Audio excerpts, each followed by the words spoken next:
Welcome back to Simon and White, and the podcast at the center of media, business, and politics. I'm Christian White, and joined as always by Mark Simon. Mark, say hello.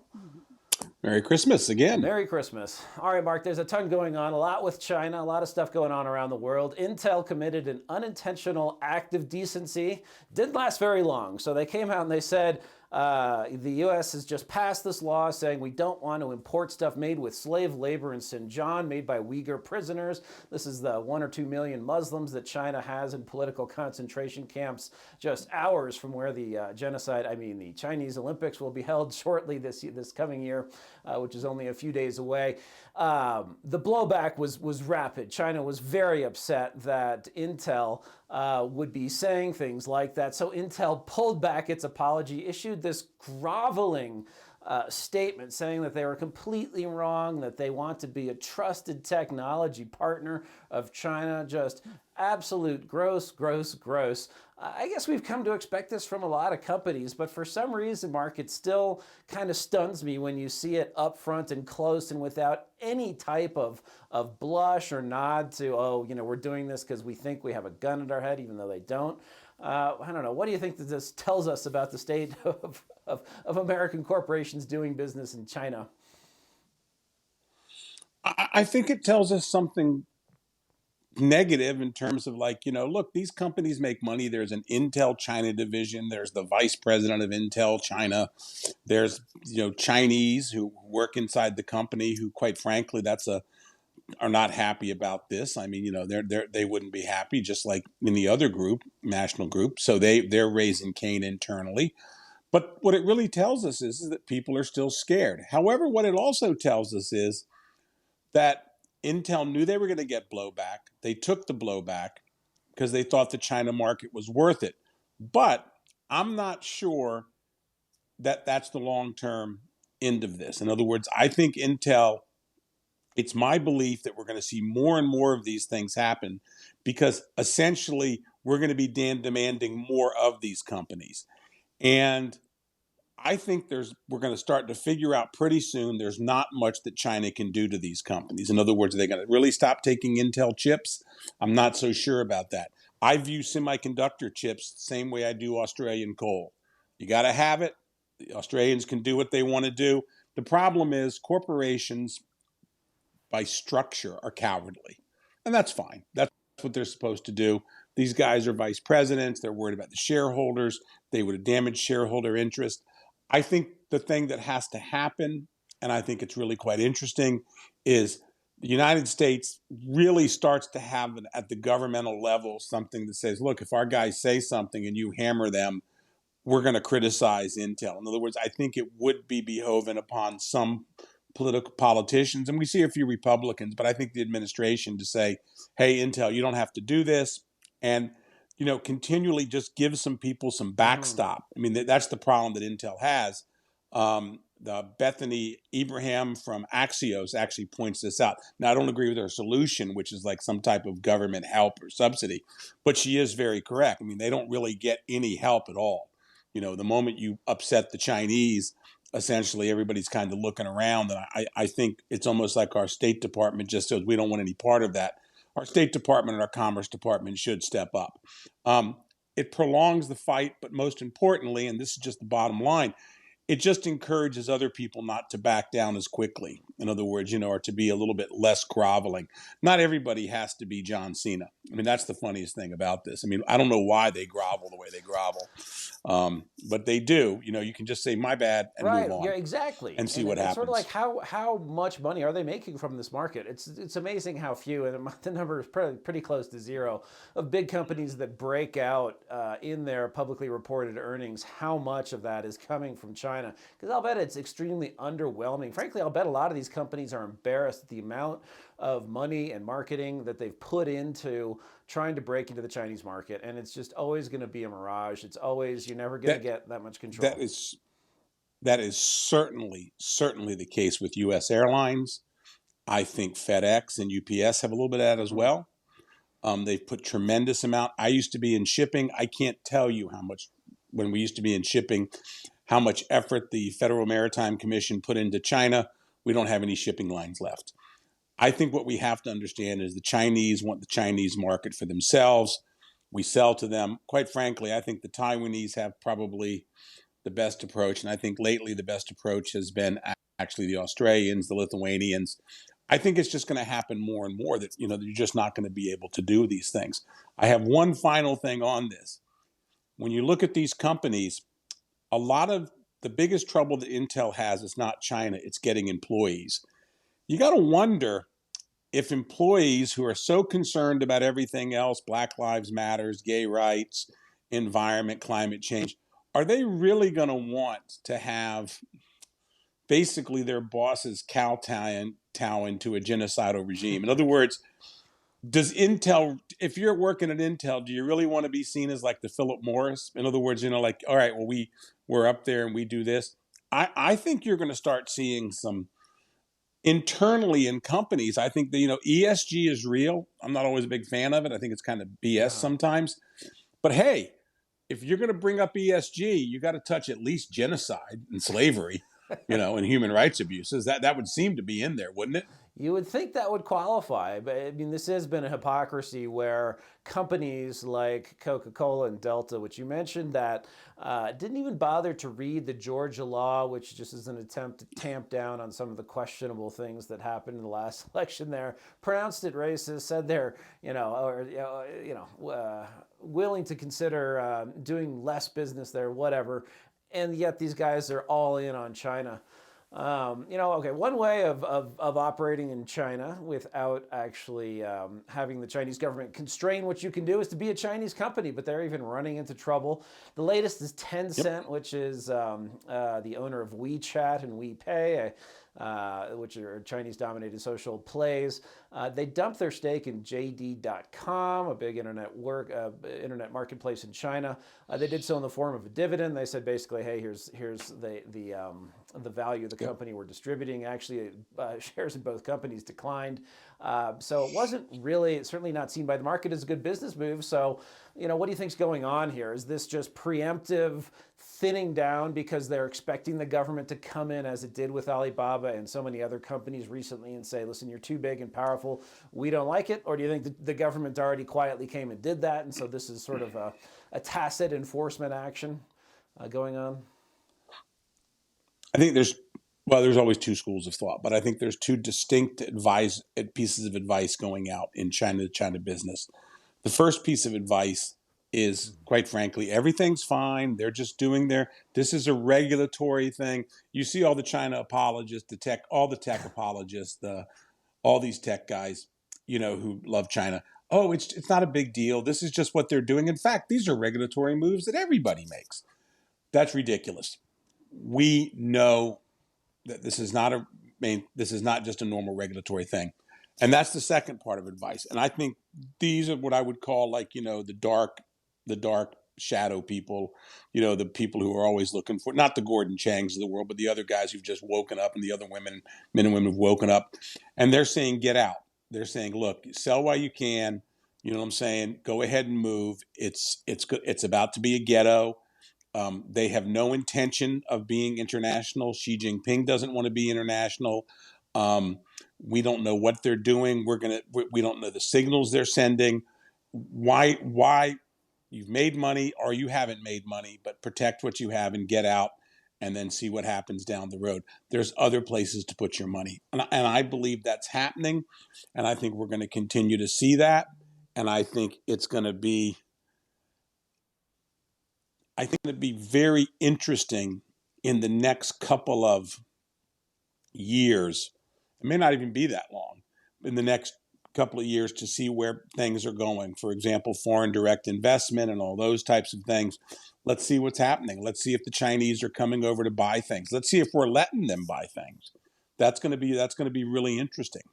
Right. The last episode we were talking about this a bit. Shifting gears, but not entirely. So we had assessed and predicted that West Side Story, the woke remake, was going to be a flop, and it is. only a little over $100 million on, or excuse me, I think over 10. So it's like 15 to 20 that they've made on a $100 million project that costs more than that actually if you put in marketing costs. But something that Yeah, is it's not a huge. flop is the new Spider-Man movie, which is just going gangbusters past $1 billion, and did that I understand primarily through domestic box office. Yeah. Yeah, what does that tell us? It tells us that they don't need, it tells us that somebody's sitting around saying we don't need China. Now, you can bet your bottom dollar Disney is never going to pull out of China. And I don't really blame them. I mean, that's a big market for them. 1.4 billion consumers of people who love Mickey Mouse. Okay. So that's fine. But what it's telling me is this, that there is an opportunity for investors out there. And I'd love to be able to find a good script. There is an opportunity out there for investors to basically actually get a return on their money. I keep thinking of the Christian movies. In other words, everybody always makes, it's like the Hallmark Yeah. Channel. You turn on the Hallmark Channel and you're like going, oh my God, who are these actors? I've never heard of them. I've It's never got to be seen any of these Sevierville, people. Tennessee, Smoky Mountain. I don't know, but Yeah, and it's always about like, like the beagle that won Christmas or something like yep. I that. think there's one But going on Hallmark upstairs right actually, now. yeah, but but Hallmark actually makes money. Oh yeah. It's apparently a very popular channel. I don't watch it much, but it is. And so the thing is that someone's going to come along and say, hey, the Australians I'm sorry, I cannot remember life. The Australians just had a special on China espionage, and it did very, very well. And the Chinese were not happy about it. The Australians didn't seem to care. So that's a market of, not even 30 million people. So think about the market that you're going to get here if somebody decides to do that. And also the other thing too is we're going to have the distribution. One of the things is we're going to see what's going to happen when some of these Hong Kong and other documentaries finish their they were going to very small theaters, but then they will try to jump on to Netflix or jump on to some other ones. Let's see if Netflix takes them. Let's see if Amazon Prime takes them.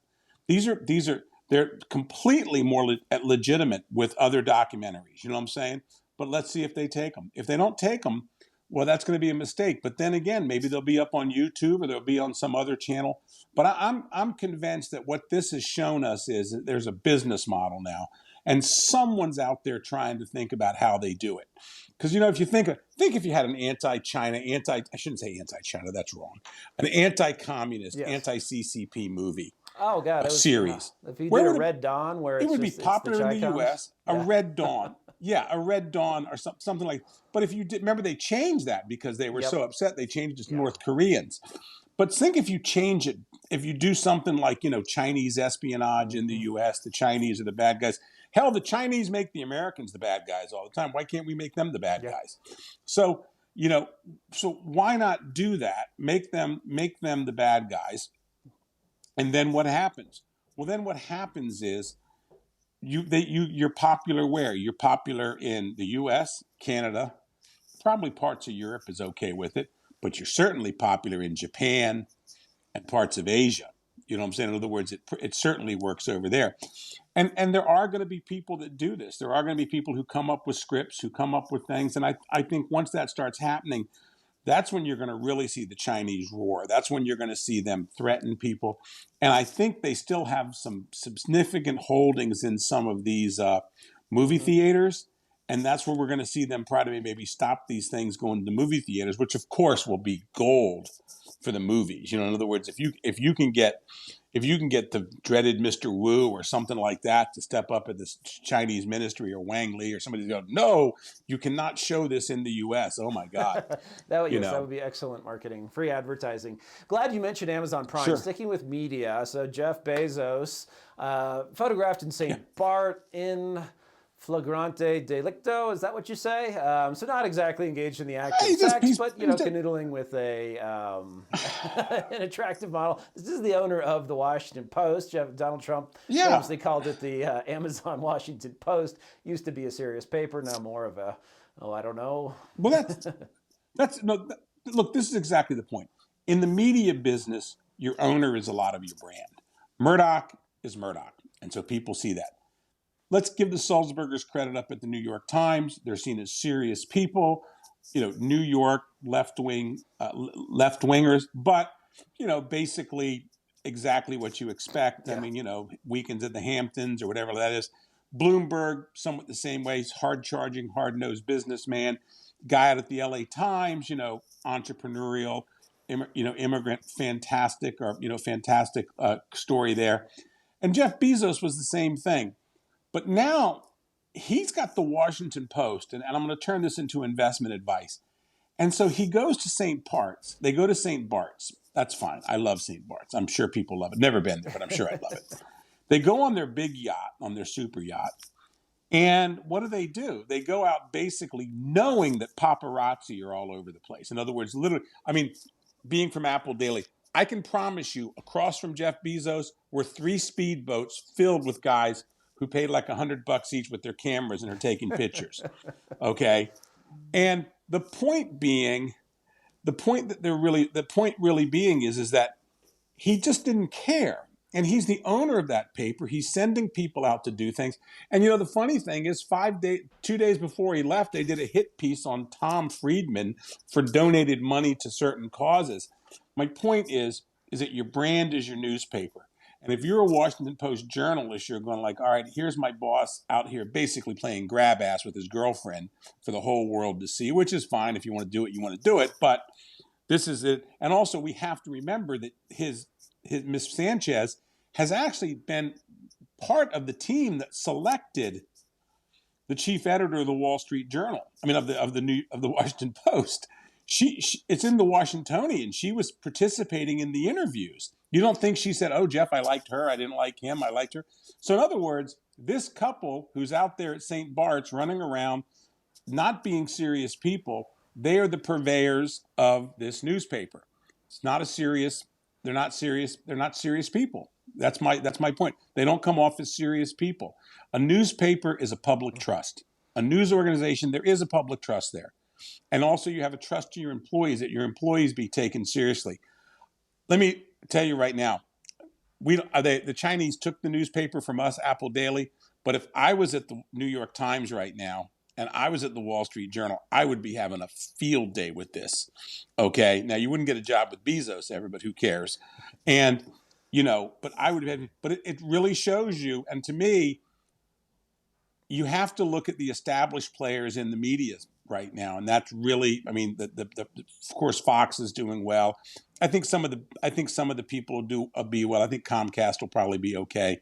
But the real people who are hurting are CNN and Washington Post.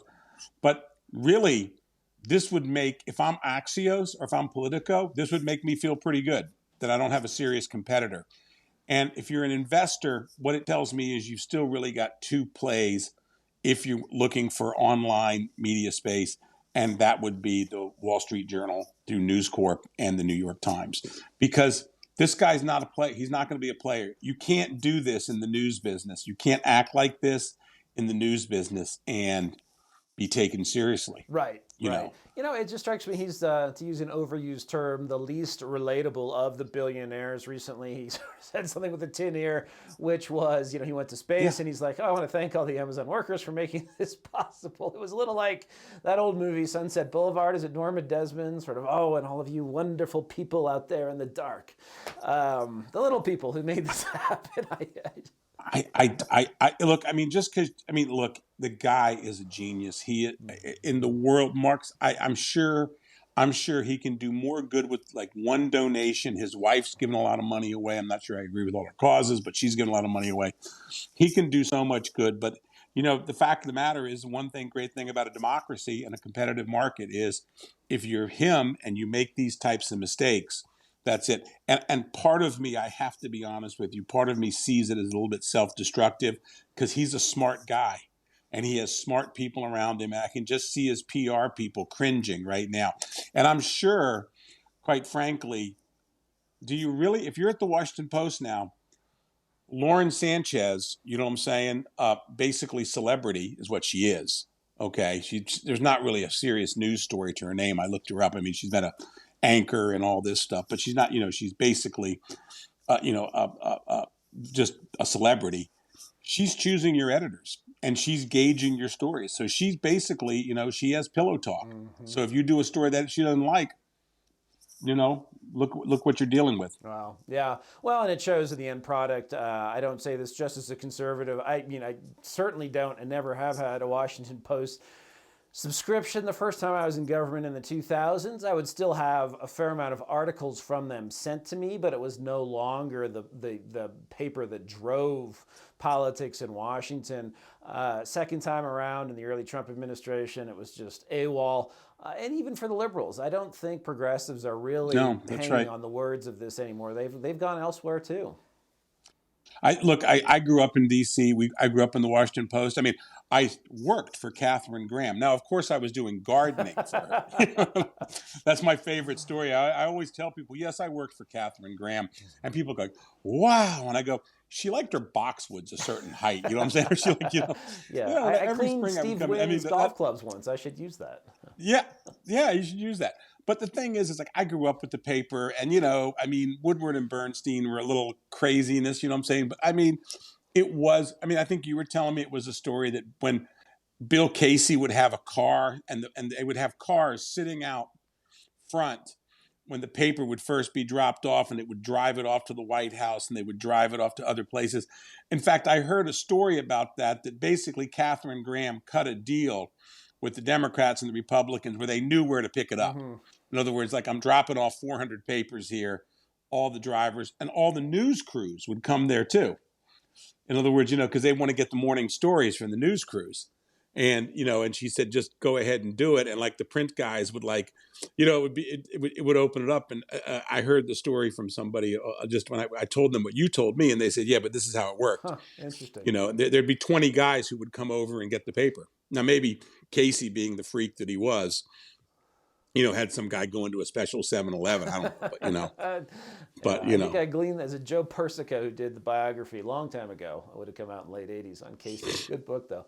So the opposite end of the spectrum as far as what companies do. But I love this story. It was Nikkei Asia out of Japan. So Adaro, the Indonesian coal company, is going to build a $728, I believe, billion. Is that right? That sounds like a lot.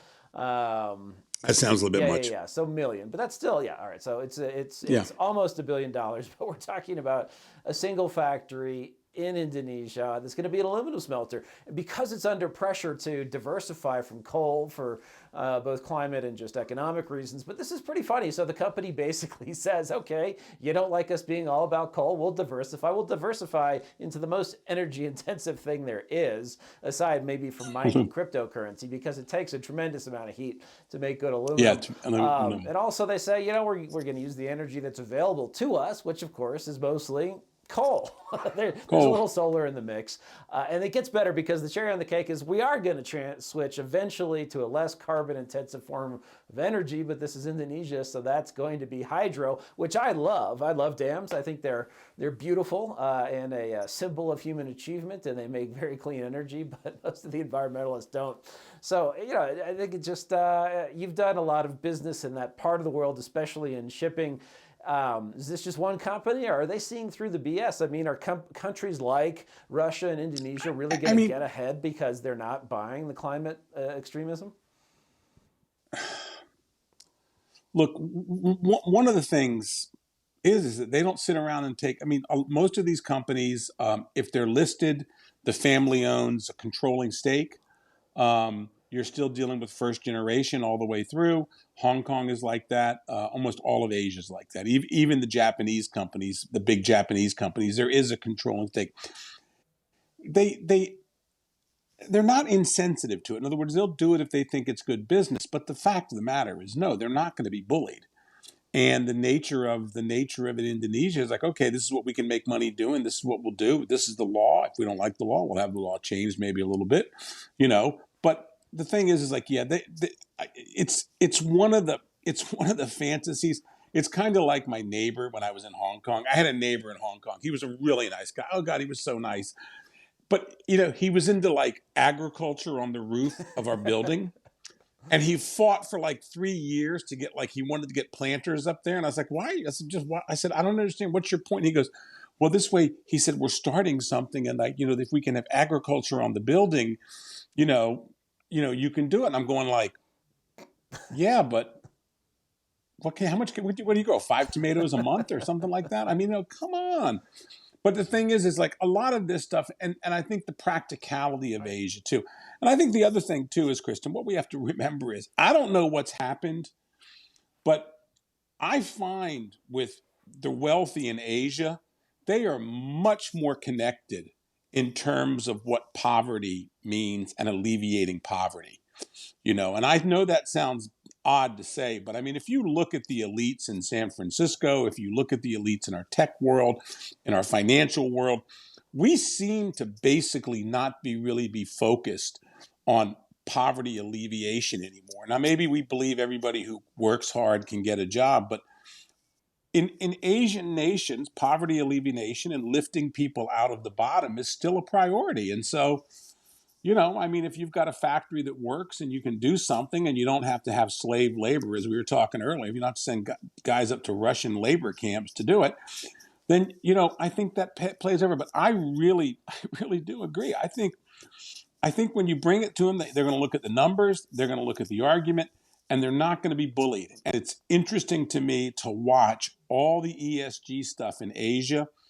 And it's so funny because it's always the same people, the same banks, everybody else, and they just write a check. In other words, like these Indonesian conglomerates, they hand the guy a check for $100,000. They view it as a tax, and then they go do what they're going to do.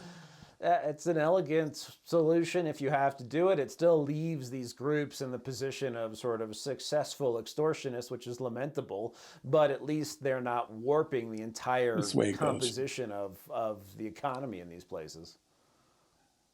Well, I mean, we're talking about, I mean, look at Russia. Yeah, and that's an interesting one because the Russian central bank just increased rates. So they actually take inflation seriously there. And inflation is registering seriously in Russia, but they just cranked up rates to 8.5%, and they're going higher. This is, in contrast to every Western Federal Reserve in Japan, where it's just, interest rates are a theory sometime in the future. It's supposed to happen in 2022, but we'll see. But Russia's already doing that and only has 20% debt to GDP national debt. So in other words, its national debt is only a fifth of any given year's GDP. That's a big difference than us. The United States, we're around, depending on whether you count the worthless IOUs that the Treasury wrote to the Social Security Administration, were at about 100 to 120% of GDP in debt. Those are French levels. Really, the only country ahead of us is Japan, which seemingly defies gravity on the amount of debt it can rack up, but it also has, Japan Post, where a lot of people keep their retirement, which can sort of, it's a whole separate topic. We could do a whole show on financing in Japan. But so here you have Russia. They're making real stuff. They're about to vastly increase the amount of gas they ship directly to Germany. Germany's playing a little hard to get with its new vaguely socialist coalition, where I believe it's the foreign minister or the economic minister who's a member of the Green Party who's sort of jerking them around a little bit. But long story short is Russia never bought the we need to curtail production of hydrocarbons. We're heading for zero oil. We're going to be carbon neutral by 2030. They will, like you sort of said, to the guy who writes a $100K check, pay a little bit of lip service to this, but not a whole lot. And so if you have a Russian currency that's stable or appreciating, you can actually earn a little bit of return in real terms on their debt. I don't know, does this look like assuming there's not a war in Ukraine, which I don't think there will be. There are some sanctions in place, of course, but is this an economy we should generally be bullish on? I mean, look, 8.5%, they got oil and gas coming out their ears. They got gold, they've got precious metals, they've got, they've got everything but people. So that's my only holdback with Russia, is that basically it's still a country with a net migration out. People still leave. And that's a problem for them. It's a very big problem. Now, the question is that, do they basically, as a friend of mine says, are they kind of the Saudi Arabia of, they basically just oil, gas, natural resources with like almost a Norwegian small or Scandinavian technical base? I think the Russians are actually quite more formidable than people think. I think the idea of putting them to bed is a bit much. I'm not one of these ones that really looks at them as a global rival to the U.S., but I think we can make them one if we keep getting weaker. But I think the issue with Russia is if you can find a way to invest in them, it's hard. It's not easy to invest in Russia. It's very difficult.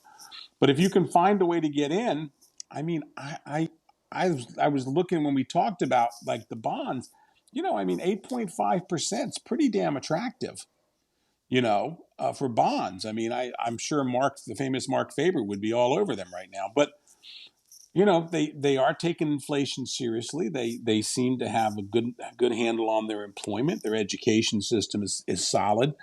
Maybe people will start staying. If people start staying, then, we'll see what happens. But it is a country that at this point in time, I just don't understand what sector one could jump in. Maybe there's some ETFs or something like that, but the companies are corrupt as hell. So, it's a hard one. But the main point that I'd make is I think, as you said, they have everything and they have very little debt. So they're not exactly an easy one to knock off. I mean, China is actually in a lot worse shape than they are. Yes. In many ways, Yeah, it does seem that And I China's think, on the precipice of a bubble popping, and Russia, on the other hand, is sort of laid the foundation for some long-term growth. yeah, just one final thing. Russia's not built on Yeah. real estate either. That's the one thing that people forget. Russian real estate is like, maybe some stuff in Moscow, St. Petersburg, but I mean, let's face it, if you go, like I was talking to a guy and he said, you would be shocked at what you can get, in Moscow, in not one of the more fashionable districts. He said, you're talking like 5,000 square feet for nothing, and he said, and then you get the labor, fix it up, and it's really nice. But I mean, then again, you're in Russia, so you're in Moscow. Yeah, the dacha they used in Death of Stalin, that great satire a couple of years ago, looked very nice. So if you could pick that up reasonably, Yeah. then, hey, why not? One way to invest in Absolutely. Russia, I do have a small stake in. It's RSX. It's, I think, Van Echt Russia ETF. It's the big names you've probably heard a lot of. Lukoil is in there. There's a big aluminum company that isn't, which I wish was, but it's hard. And as far as buying bonds directly, I believe sanctions prohibit U.S. banks from participating in an issuance. That doesn't mean you can't buy them on the secondary market, but I think you'd need an international securities account to do that. Yeah, to be honest with you, there's a lot of stuff that, I never want to be one of these guys that going, let me tell you, the Lebanese currency is the one to get, the Lebanese currency. And I'm telling you, get yourself some drachmas. I mean, the average person is just, if I can't do, if it takes me too much to do, why do it? I don't even do Bitcoin because I don't want to fill out the IRS stuff. You know what I'm saying? Yeah. And so the thing is like, when you start getting around with all these things, but, I just think it's really fascinating. And, and I think to me, my final point would be is like, one of the things we did see in 2020 was we saw basically investment in the U.S. dry up a little bit. China, it wasn't huge. I mean, China had like an increase in investment of, I think it was like from 130 to 150 billion. But the U.S. went from like 250 to like 130 billion. And that was largely because we're close. So I think we're going to see a lot of money start flowing in. There's a lot of stuff going on in the U.S. There's a lot of people that want to be here. If you're Chinese, even if you're Russian, you want to get some money. If you're from someplace else in the world, the U.S. is still the most secure place to put your money, and Canada and the U.K. So to me, I always tell people, look, go with a place where the rule of law matters, and go with a place that has some continuing upside immigration. I think that's going to be the new play. I wonder if there's a fund out there, like we just call it like the migration fund.